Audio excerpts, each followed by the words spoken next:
Saya hormati Ketua DPRD Provinsi Jawa Barat yang mulia Bapak Buki Wibawa,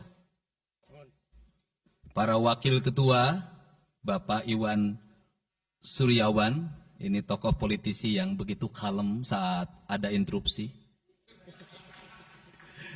Bapak MK Iswara, ini politisi yang tampan selamanya tapi tidak pernah nakal.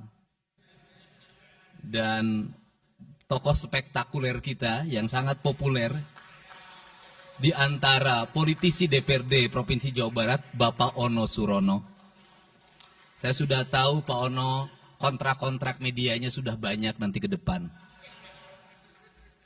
Kemudian juga Bapak ini sebentar lagi akan berangkat haji, Bapak Ki Haji Acep Jamaluddin. Terima kasih.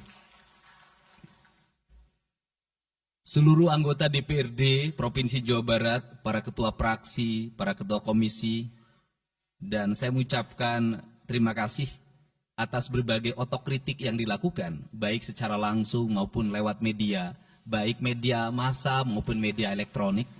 Dan itu menunjukkan bahwa di Provinsi Jawa Barat ada terjadi dinamika politik yang luar biasa. Semua orang memiliki concern pada hal yang menjadi tujuan kita, mewujudkan Jawa Barat istimewa dengan berbagai cara. Tugas DPR adalah bicara, itulah tugas DPR. Jadi kalau tidak bicara, mungkin DPRD dianggap tidak ada. Saya ucapkan terima kasih. Ada 13 orang anak yang tinggal di rumah dinas gubernur.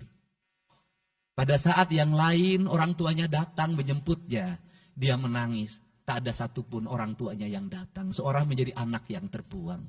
Dan akhirnya saya memutuskan mereka untuk sekolah di Bandung dan tinggal bersama Gubernur Jawa Barat.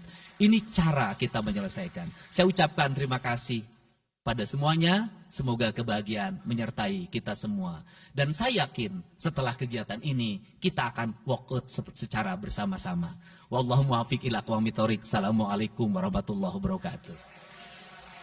Sampurasun. Sekali merdeka tetap walk out secara bersama-sama. Download Tribun X sekarang. Menghadirkan lokal menjadi Indonesia.